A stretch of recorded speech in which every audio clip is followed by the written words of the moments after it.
Assalamualaikum Bu Yeni, Wah. selamat pagi. Assalamualaikum Wario, selamat pagi juga. Bagaimana? Baik, sehat Bu Yeni. Alhamdulillah.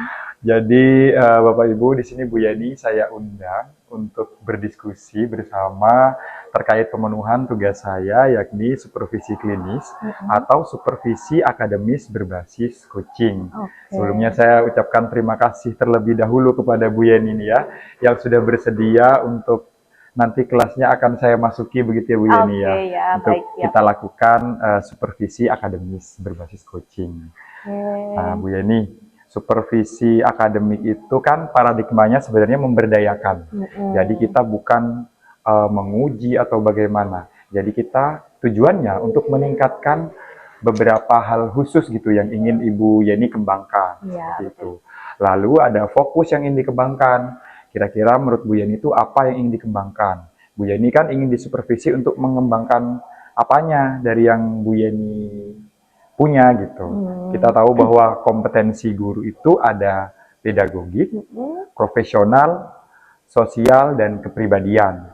Nah, dari keempat ini kira-kira yang ingin Bu Yeni kembangkan itu yang mana? Menurut saya yang lebih harus dikembangkan lagi itu lebih berkaitan kepada pedagogiknya. Nah, karena ya guru harus tetap melakukan pemberdayaan, kemudian melakukan hal-hal yang baru untuk siswa dan untuk dirinya sendiri, seperti itu.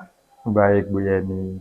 Pedagogi itu kan kita memahami, jadi Bu Yeni memilihnya pedagogik ya Bu Yeni ya. Kita memahami bahwa pedagogik itu diantaranya adalah memahami peserta didik, gitu. Betul. Kemudian rencana pembelajaran, melaksanakan pembelajaran, merancang dan mengevaluasi pembelajaran, atau yang mengembangkan peserta didik. Kira-kira yang mana nih yang akan Bu Yeni pilih lagi untuk dikembangkan kembali?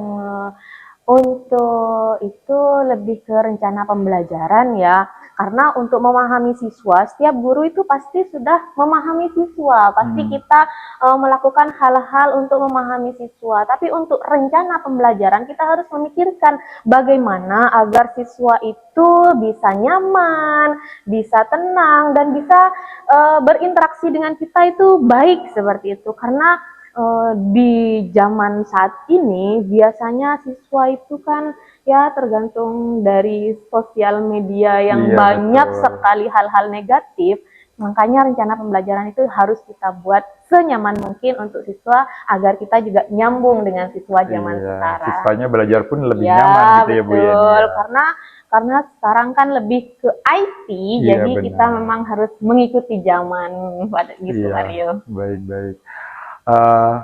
Bu Yeni memilih rencana pembelajaran di sini ya. Kita tahu bahwa rencana pembelajaran itu ada beberapa juga Bu Yeni. Ada teori belajar, ada strategi pembelajaran, atau materi ajarnya. Nah, kira-kira ingin Bu Yeni fokuskan untuk supervisi kita yang mana nih? Strategi pembelajaran sepertinya. Karena kalau strategi pembelajaran kita sudah tepat, sudah siswa suka dengan strateginya, otomatis pembelajaran itu akan berjalan dengan baik. Mudah diterima gitu ya Bu Yeni. Mudah diterima oleh para siswa biasanya. Berarti nanti untuk fokus kita pada supervisi nantinya adalah di supervisi pedagogik, rencana pembelajaran, dan strategi pembelajaran ya Bu Yeni ya. Baik.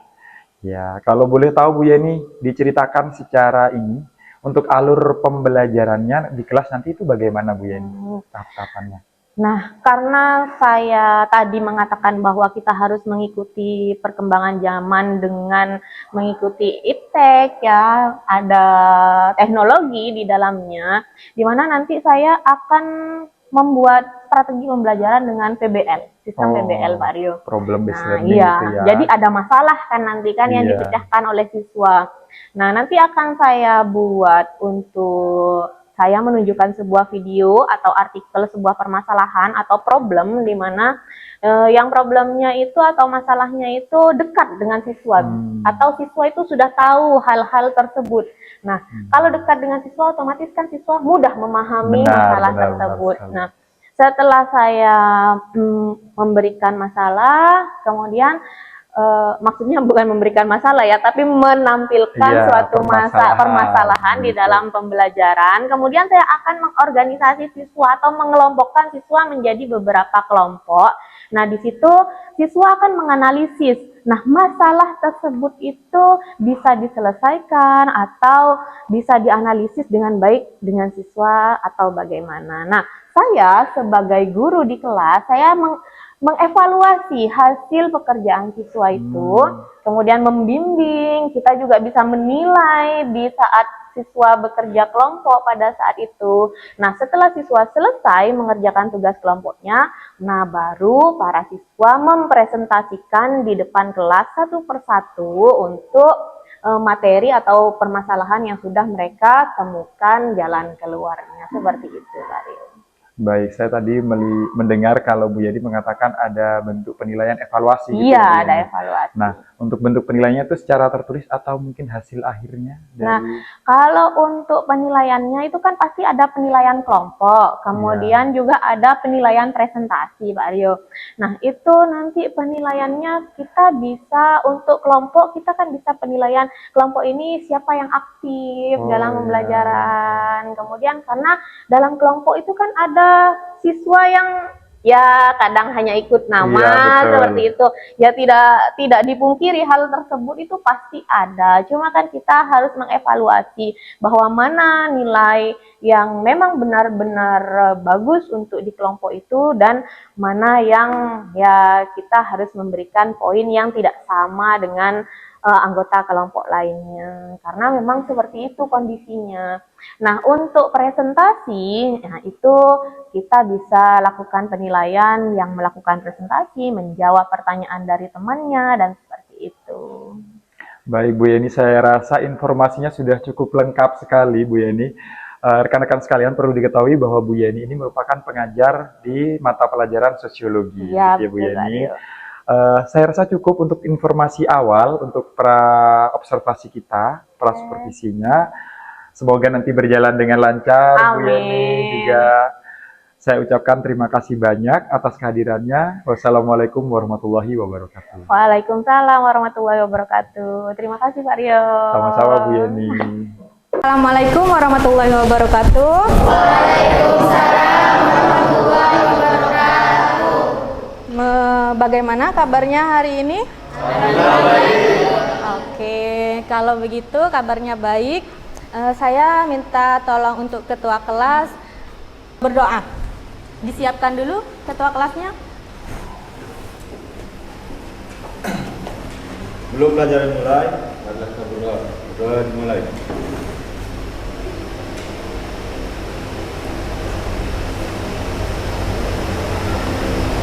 Doa selesai. Alhamdulillah, terima kasih Aldo sebagai ketua kelas. Kemudian kebersihannya sudah baik, bajunya sudah masuk ke dalam, sudah rapi. Oke, kalau sudah rapi, kalian harus diketahui bahwa pendidikan itu sangat penting ya. Makanya kalian itu sekarang belajarlah yang rajin untuk kehidupan kalian di masa depan. Karena pendidikan itu menentukan masa depan kalian. Paham ya? Mengingat lagi materi minggu sebelumnya, pertemuan sebelumnya, di mana materi pertemuan sebelumnya itu adalah apa? Kelompok sosial. Oke, kelompok sosial ya. Nah, di sini gambarnya apa? Coba kalian refleksikan. Itu gambarnya mengenai apa? Kelompok sosial. Nah, di situ ada apa di kelompok sosial ini? Ada kebersamaan. Nah, ada interaksi. Jadi syarat dari kelompok sosial itu ada 3. Yang pertama apa? Anggotanya lebih dari 2 orang. Kemudian yang kedua, adanya interaksi sosial. Seperti apa sih interaksi sosial itu? Iya, berbincang, berbicara. Kemudian apa lagi? Berdiskusi, bersalaman, tersenyum ya. Itu termasuk dalam interaksi sosial. Kemudian syarat yang ketiga adalah Membentuk suatu kesatuan atau kelompok. Nah, di sini contohnya itu adalah kami, kelompok sosial ini sedang mendatangi teman kami yang sedang berbahagia, yaitu sedang melakukan pesta pernikahan. Nah, di situ ada interaksi sosial. Kita mendatangi teman kita yang sedang berbahagia. Kemudian di gambar yang kedua, itu ada interaksi diskusi antara sesama guru. Nah, itu interaksi sosial termasuk dalam suatu kelompok sosial. Ada interaksi di dalam kelompok tersebut ya. Masih ingat berarti ya dengan materinya. Alhamdulillah kalau masih ingat. Oke, jumlah siswa yang hadir berapa? Rivaldo ada, kemudian Dwi Putra ada, Alvan, Dewi, Reza, Dwiki, Abdurrahim, Sabil, Saifullah Yusuf, Indi, kemudian Fani. Masuk kepada materi, Bu Guru yang menanyakan, kalian pernah tidak melihat teman kalian atau kalian sendiri yang mendapatkan konflik tersebut? Pernah. Pernah? Melihat teman atau kalian sendiri yang berkonflik? Teman. Melihat teman, diri kalian sendiri, dua-duanya pernah dirasakan? Oke, berarti sedikit banyak kalian sudah paham apa sih konflik itu ya? Kemudian bagaimana pendapat kalian mengenai konflik antar teman dan bahkan kalian sendiri yang merasakan konflik tersebut? Ya, Vicky, bagaimana? Menurut pendapat saya, masalah antar teman itu terkadang dipicu oleh hal-hal yang sepele yang dibesar-besarkan oleh teman. Contohnya disenggol sedikit langsung marah ataupun yang lainnya. Hingga menjadi perkelahian. Tujuan pembelajarannya adalah kalian bisa mendeskripsikan konflik yang terjadi dalam kehidupan sosial masyarakat ya. Apa sih yang dimaksud dengan konflik di sini? Pertanyaan pemantiknya sudah tadi, tujuan pembelajarannya tadi ada bahwa kalian nanti akan mampu mendeskripsikan konsep konflik sosial, kekerasan, dan dampak yang ditimbulkan. Di sini pengertian mengenai konflik menurut Sarjono Sukanto. Apa sih konflik itu? Menurut Sarjono Sukanto, konflik adalah Suatu keadaan pertentangan antara dua pihak berusaha memenuhi tujuan dengan cara berarti ada keadaan pertentangan antara dua belah pihak ya. Dan di situ pihak yang satunya itu berkeinginan memiliki tujuan untuk menentang pihak yang lain. Jadi terjadilah konflik di situ. Adanya ketidaksamaan konsep dan tidak sama tujuan. Kemudian yang kedua adalah faktor-faktor penyebab konflik. Di sini ada beberapa faktor penyebab konflik. Yang pertama, perbedaan individu. Contohnya perbedaan individu adalah saya dengan kamu. Itu berbeda ya. Kemudian yang kedua, perbedaan antar kebudayaan. Nah, perbedaan antar kebudayaan itu misal di daerah kita Situ Bondo dengan daerah Surabaya itu sudah pasti berbeda kebudayaannya ya.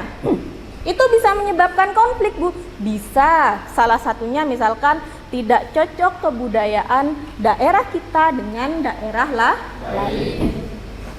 Kemudian yang ketiga, perbedaan etnis. Nah, perbedaan etnis ini adalah perbedaan suku ya. Misal kita ini suku apa? Madura dengan suku Jawa. Pasti ada banyak sekali perbedaannya. Nah, dari perbedaan itu bisa menimbulkan konflik sosial. Faktor penyebab konfliknya ada 5 ya. Jelas itu perbedaannya. Manusia saja berbeda dengan satu yang lain, apalagi suku, apalagi ras, apalagi agama ya. Di Indonesia saja ada berapa agama yang diakui? Ada 6. Kalau dulu ada 5, kemudian ditambah ke 6 itu agama Konghucu ya. Oke, kalian pintar sekali. Setelah faktor adanya konflik sosial, kemudian dampak dari konflik. Nah, dampak konflik itu apa saja? Ada dampak fisik ya, kemudian ada dampak mental, dan ada dampak sosial. Nah, kalau dampak fisik itu bisa kalian lihat dari hasil konfliknya. Contohnya apa, Bu? Sarana umum menjadi rusak ya. Kemudian sampai ada korban meninggal dunia. Nah, itu dampak fisiknya. Kemudian dampak mentalnya. Dampak mental itu berkaitan dengan jiwanya. Metode penyelesaian konflik itu ada mediasi. Kalau mediasi otomatis membutuhkan pihak ketiga. Pihak ketiga sebagai moderator, orang yang menengahi konflik antara satu dengan yang lain, namanya moderator ya. Terus keputusannya itu tergantung dari dua belah pihak yang berkonflik. Jadi moderator itu hanya sebagai penengah saja ya. Kemudian yang kedua adalah negosiasi. Nah, kalau negosiasi ini berarti adanya kesepakatan antara satu pihak dengan pihak lainnya. Tawar menawar.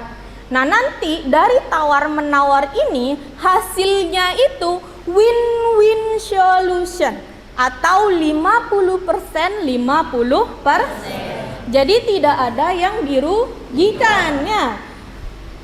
Dan kalau negosiasi itu biasanya tidak memerlukan moderator. Jadi hanya dua kubu yang berkonflik itu menyelesaikan masalahnya dengan cara tawar menawar. Kemudian yang ketiga arbitrase. Nah, arbitrase ini adalah lembaga milik pemerintah.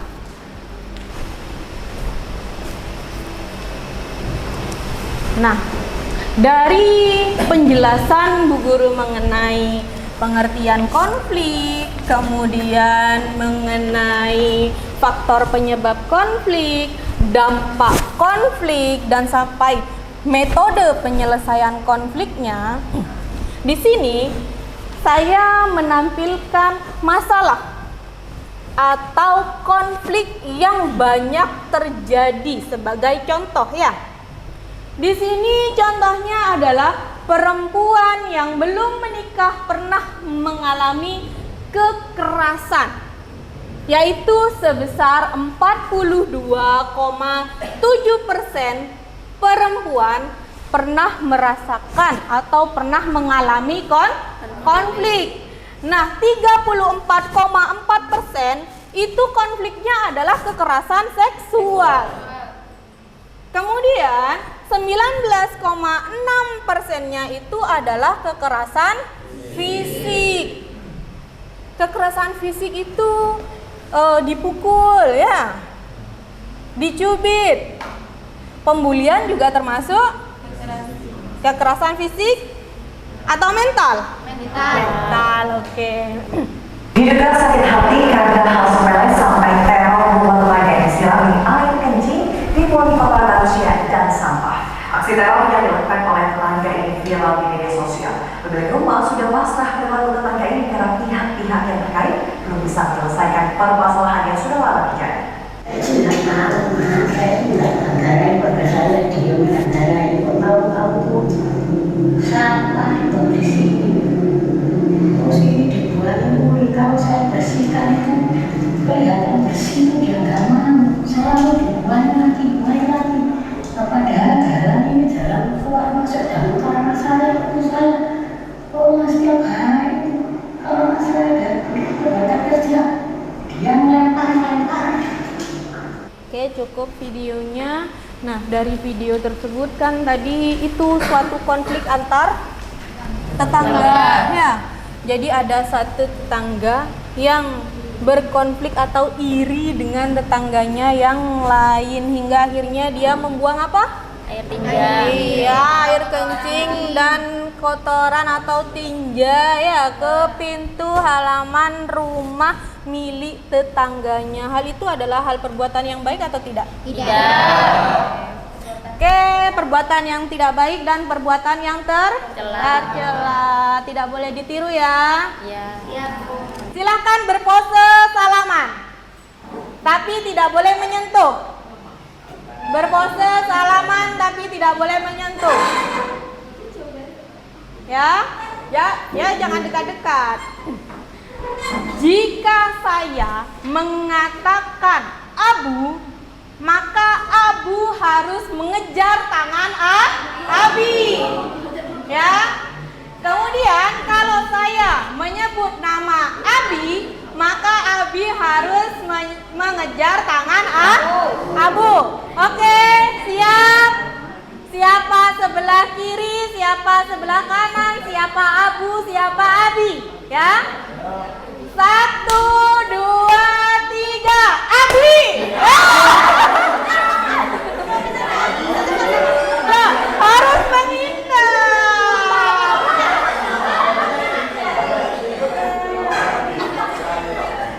Ayo, Abi itu sebelah kiri atau sebelah kanan? Oke, sekarang bentuk kelompok masing-masing 4 sampai 5 anggota. Ayo, jadi satu kursinya tidak apa-apa. Tidak apa-apa. Kursinya tadi kan videonya mengenai konflik ibu-ibu yang iri atau berkonflik dengan tetangganya ya. Nanti silahkan kalian dalam satu kelompoknya itu cari analisis faktor penyebab konflik tersebut, kemudian dampak dari konflik yang ada di video itu, kemudian proses penyelesaian masalahnya seperti apa, kemudian nanti kalian buat 3 paragraf mengenai konflik tersebut. Detik.com kan banyak kan, Kompas, Jawa Pos, ya sebutkan sumbernya.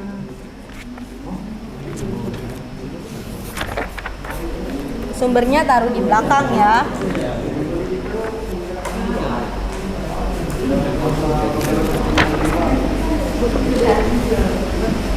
Bagaimana? Ya. Dituliskan hasilnya ya.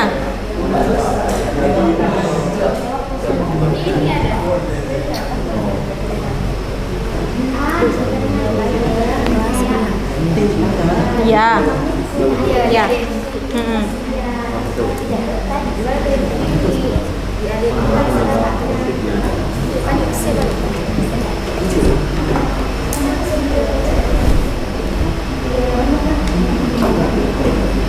Tetap membuang air sini. Kok bisa gitu kotoran dibuang gitu loh? Pas ada Karena rumahnya itu milik keluarganya yang dijual kepada ibu-ibu ya. Ini perlu dianu banget. Artikelnya itu dibilang kalau Ibu Masrinya ini sudah dilaporkan. Dilaporkan kemana? Sudah ke Mapolda. Ketemu faktor penyebabnya? Mapolda Sukodono. Ada dampaknya? Ke masyarakat ada enggak dampaknya? Nah, kalau begitu karena ada dampak kepada masyarakat, maka itu termasuk dalam kelompok konflik sosial. Ya. Dari RT dulu. Sudah dilaporkan kayaknya. Kenapa tetangga di situ enggak kalau saya ngelaporin lagi dari jorok situ? saja. Apa sih?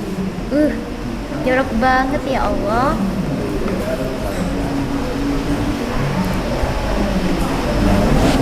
Kok bisa gitu ya?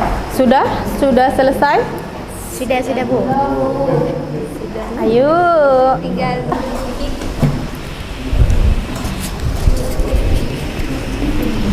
Ya, biar jelas soalnya. Assalamualaikum warahmatullahi wabarakatuh. Waalaikumsalam warahmatullahi wabarakatuh.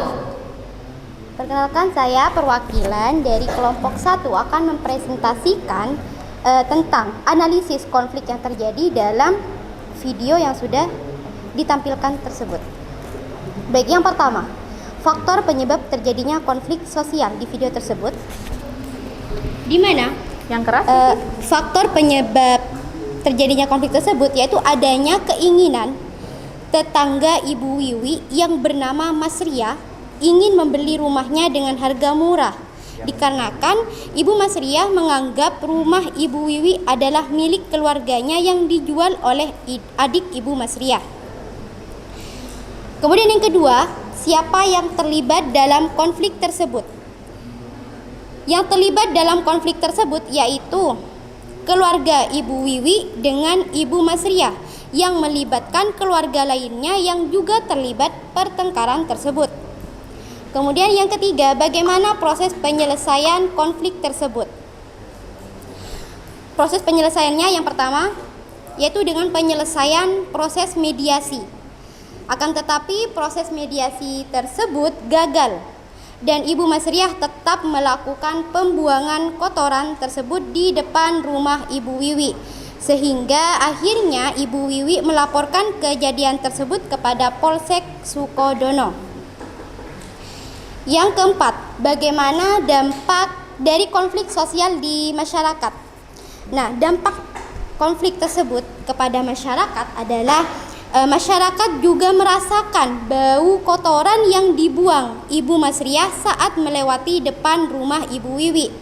Dampak kepada Ibu Wiwi adalah kerugian material dan immaterial, di mana Ibu Wiwi sampai mengganti pintunya dengan pintu besi agar bau kotoran tidak masuk ke dalam rumahnya. Yang terakhir yaitu buatlah cerita singkat minimal 3 paragraf. Konflik mengenai masalah antar tetangga di mana tetangga Ibu Wiwi yang bernama Ibu Mas Ria membuang cairan kencing dan tinja ke halaman rumah Ibu Wiwi yang menyebabkan bau dari kotoran tersebut mengganggu keluarga Ibu Wiwi dan warga sekitar yang melintasi depan rumah Ibu Wiwi. Sekian dari kelompok saya. Wassalamualaikum warahmatullahi wabarakatuh.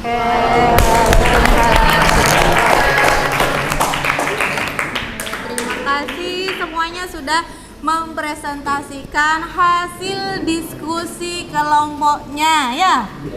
Oke, sekarang kita evaluasi terlebih dahulu. Di sini kan tadi yang ditanyakan itu faktor penyebabnya ya, dampaknya, kemudian setelah itu siapa saja yang terlibat, penyelesaian masalahnya bagaimana ya kan? Faktor penyebabnya itu adalah ya masalah yang disebabkan, konflik yang disebabkan oleh Ibu Mas Ria karena merasa rumah yang ditempati Ibu Wiwi itu adalah miliknya ya, yang dijual oleh adiknya, hingga Ibu Wiwi itu menginginkan rumah itu kembali dan membelinya dengan harga yang sangat murah, hingga dia itu melakukan hal yang tidak baik dengan cara membuang air seni dan tinja ke halaman Ibu Wiwi. Kemudian dampaknya apa kepada korban? Ya, dia mengalami kerugian materi, kemudian immaterial ya kan? Kalau di materialnya dia sampai harus merubah pintunya ke pintu besi agar baunya itu tidak masuk ke dalam rumahnya. Sedangkan kepada masyarakat ya orang yang lewat berlalu lalang di halaman atau di jalan rumah Ibu Wiwi itu merasakan baunya juga. Itu sangat mengganggu ya kan?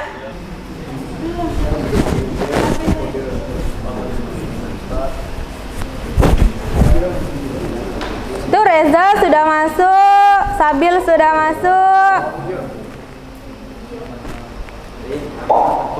Dwiki sudah.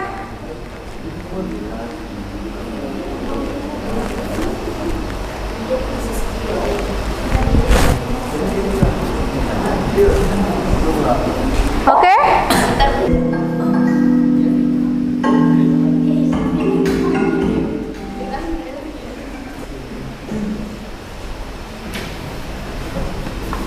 Sudah selesai semuanya. Tadi yang paling banyak menjawab betul itu Vicky. Ya, kasih aplaus buat Vicky. Sudah selesai saya mempresentasikan mengenai konflik sosial. Contohnya juga sudah. Kalian sudah mengerjakan LKPD dan berdiskusi dengan temannya mengenai video yang Ibu tampilkan di proyektor mengenai apa tadi konfliknya? Ibu yang membuang kotoran kepada tetangganya ya. Kemudian setelah itu kalian masih ingat kembali materi konflik sosial, di mana konflik sosial itu adanya pertikaian antara dua orang ya, dua belah pihak yang memiliki ketidaksamaan tujuan dan ingin adanya pertentangan dengan pihak yang lain. Kemudian faktornya ada beberapa ya, ada antar individu, antar suku, antar ras, kemudian antar agama dan etnis ya kan. Kemudian dampaknya ada dampak sosial, kemudian dampak fisik dan dampak mental. Kemudian proses penyelesaian, model penyelesaiannya itu ada mediasi, ada negosiasi, arbitrase ya kan.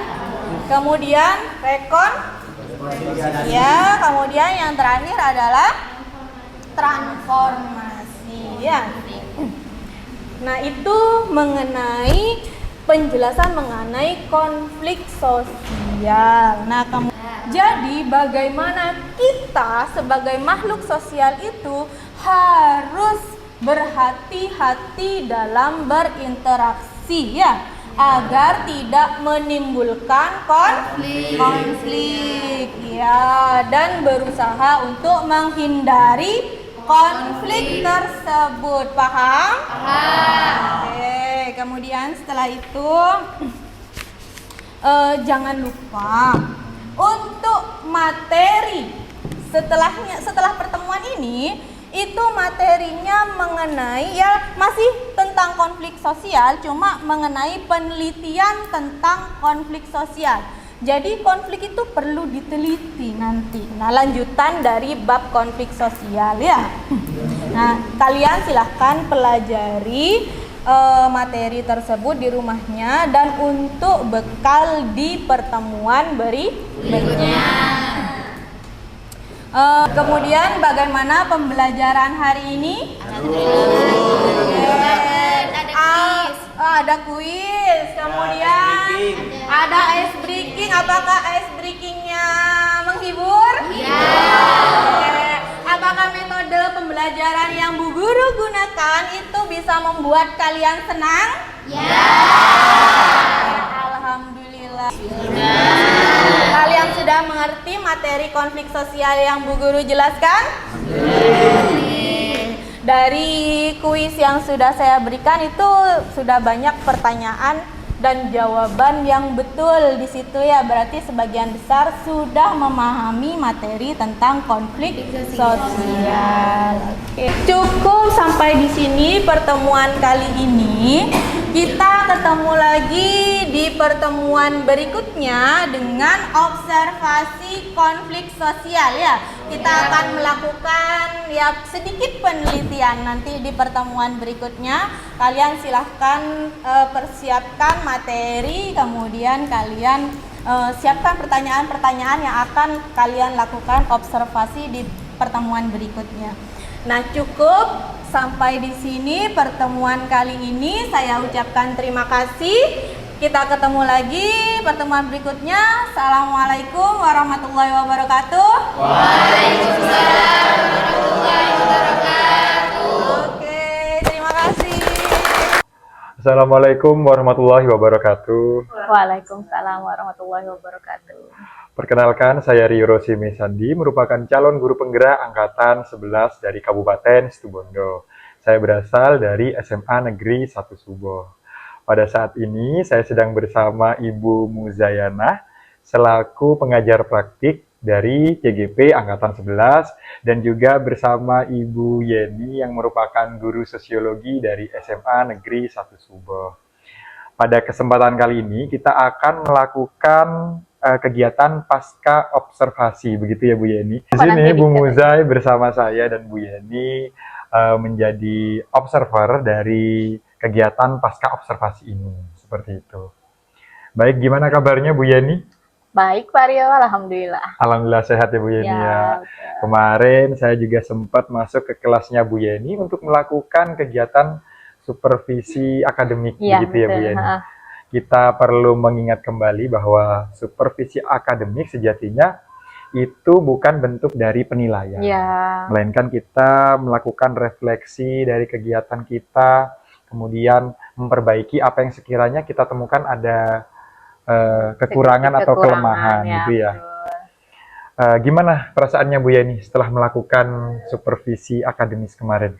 Alhamdulillah, setelah melakukan supervisi akademis kemarin, paling tidak saya mengetahui kekurangan dan kelemahan saya ketika proses pembelajaran kemarin di kelas tersebut, Pak Rio. Baik, Bu Yeni izinkan saya untuk menyampaikan nih Bu Yeni untuk hasil observasi dan supervisi klinis yang kemarin telah saya lakukan bersama Bu Yeni kemarin ya. Siap. Kemarin itu pada saat proses pembelajaran, Bu Yeni sudah melakukan proses pembukaan dengan baik kemarin.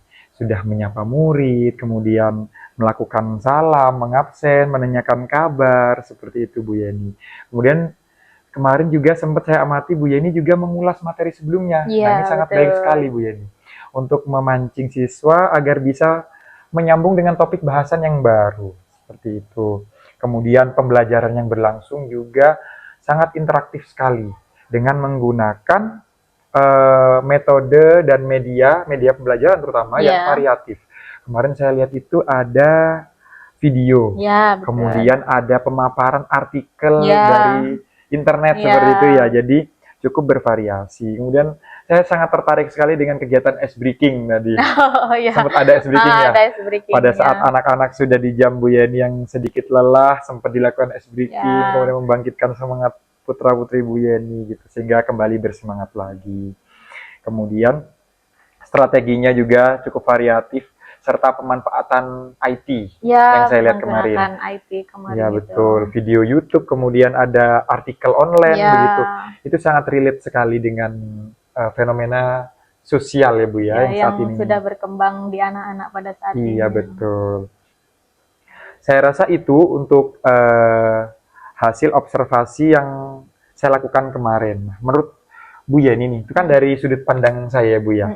Menurut Bu Yeni, bagaimana refleksi dari kegiatan pembelajaran yang sudah Ibu lakukan kemarin? Menurut saya Pak Rio, walaupun pembelajaran sudah sangat variatif, tapi masih ada 1-2 anak yang kurang mengikuti pembelajaran dengan baik. Karena biasanya mereka itu ya kalau malam itu mereka bergadang dengan bermain game. Jadi ketika memulai pembelajaran, kemudian proses pembelajaran, ada yang masih ya tidak mengikuti dengan baik, biasanya seperti itu. Ada saja anak-anak yang seperti itu, walaupun hampir semuanya sudah ya mengikuti pembelajaran dengan semangat, senang, ada ice breaking, ya tidak 100% anak-anak bisa mengikuti pembelajaran dengan baik.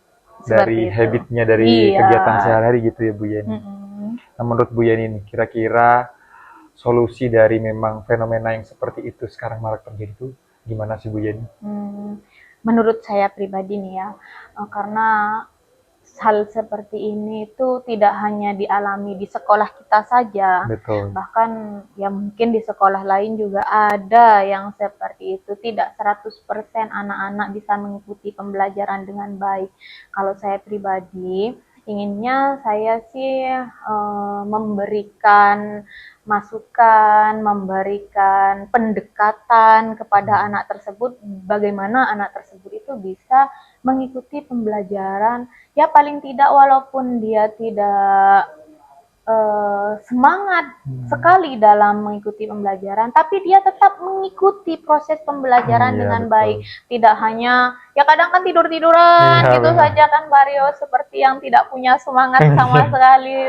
Ya saya ingin memberikan arahan, memberikan pendekatan. Kenapa? Ada apa dengan anak ini? Karena kita harus tahu terlebih dahulu, anak-anak itu tidak semangat mengikuti pembelajaran itu pasti ada alasannya seperti itu. Iya, benar. Saya inginnya sih ya tidak menegur dengan cara yang kasar, tapi ya bagaimana kita mendekati anak tersebut itu agar mau Iya. agar mau kita rangkul. Mencari solusi di balik perilakunya ya Bu Iya, ya, jadi betul. agar bisa menentukan cara yang tepat. Ya, gitu. seperti itu. Kalau menurut Bu Yani nih, dari skala 1 sampai 10, proses pembelajaran yang sudah Bu Yani langsungkan itu ada di angka berapa Bu Yani? Berapa ya? Kalau 10 terlalu sempurna Pak Ria. Iya, betul. Karena ya masih ada saja anak yang seperti itu ya. Ya 8 lah lumayan. 8 ya Bu Yani. Karena hampir semuanya sudah ikut berpartisipasi dalam proses pembelajaran kemarin. Ya sedikit sekali kekurangannya. Menurut Bu Yani nih, kalau indikator keberhasilan proses kegiatan belajar mengajarnya itu apa Bu Yani? Ditandai dengan apa? Anak-anak itu sudah mau mengikuti pembelajaran dengan baik. Kemudian anak-anak juga sudah mengerjakan tugas dengan maksimal. Kemudian anak-anak juga sudah bisa presentasi menggunakan IT seperti iya, yang betul. saya contohkan Iya, kepada benar. mereka. Bahkan anak-anak sudah pintar sekali mencari artikel-artikel yang Iya. ada di internet seperti itu, Mario. Baik. Menurut Bu Yani nih, bagaimana strategi pembelajaran yang Ibu lakukan tadi? Berarti sudah baik ya Bu Yani? Alhamdulillah Sudah sudah baik. baik. Ada kendala sedikit tadi? Ya, Mungkin? kendalanya itu kadang kalau menggunakan IT, anak-anak itu komplainnya ke saya tidak punya paketan, Bu. Oh, kendala teknis ya Bu Iya. ya? Iya, betul. Kadang saya itu kalau kendala teknisnya seperti itu, oke, hotspotnya dari Bu Guru, saya Gitu. seperti itu. Jadi harus ini ya Bu ya, Antisipasi. antisipasi, benar. Mungkin Bu Yani dari mulai dari kita melakukan pra-observasi, kemudian saya masuk ke kelasnya Bu Yani. Mungkin ada hal lain yang ingin disampaikan, mungkin dari supervisi klinis yang sudah kita laksanakan sebelumnya, kemudian pada saat ini, pada saat pasca, mungkin Bu Yani.